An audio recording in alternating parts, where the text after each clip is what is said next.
Thanks, Marcy. I did mention Stan Hernly before, but I'd like to give him a formal introduction. He is your next speaker. Stan is a registered architect in Kansas, Missouri, and in Nebraska, and in Louisiana, and in Texas. Have I left any out, Stan?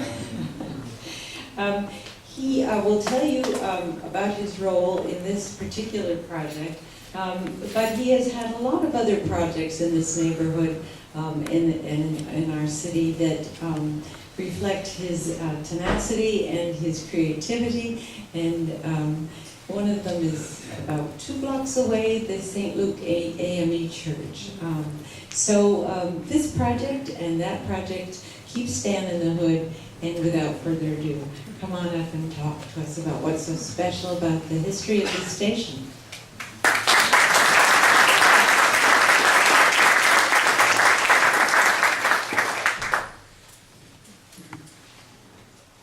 There are a lot of you here today.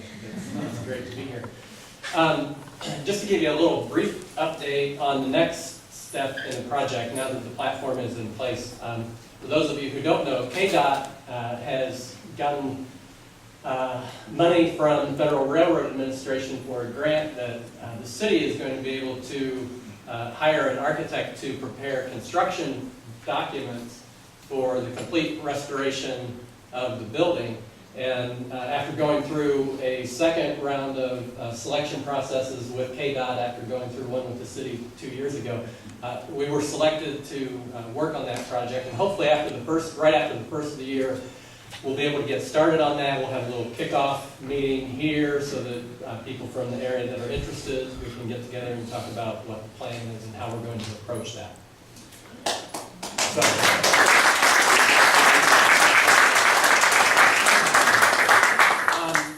I wanted to tell you one quick story about the station that really kind of exemplifies why historic preservation architecture is so interesting and so fun. When we knew that this project was going to be coming along and that Amtrak was going to be replacing the platform, it was apparent that the canopy columns for along the track side were going to need some work done to them. They were really deteriorated at the bottom. And the platform, as you can see, is at a different height than the pavement up close to the building, and that meant that the bottom of the canopy posts weren't going to reach the platform any longer, and that usually doesn't work for holding something up. So those needed to be lengthened and repaired. And it finally got to a point where we needed to decide what color those were going to be painted.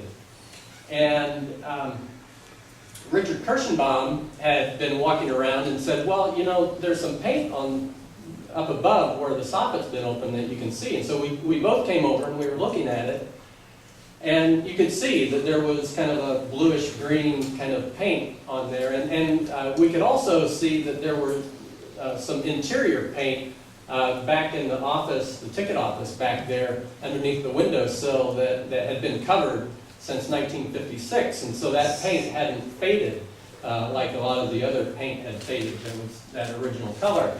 So we took a little sample of that paint and went out to a local paint shop and ran it through their little color analyzer. And it came back that the closest pre-mixed paint for that color was from Pittsburgh paint called Slate Green, number 406-5. And that's not the fun part.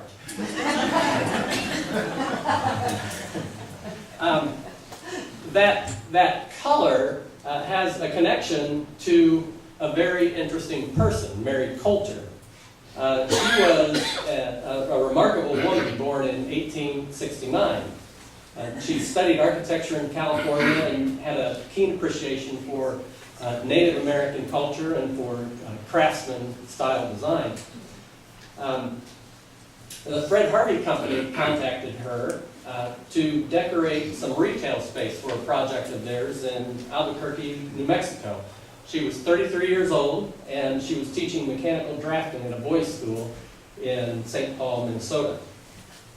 The public really liked the design that she had come up with, and 2 years later, the Harvey Company called her again to design an Indian building to complement El Tobor, which was under construction at the Grand Canyon South Rim.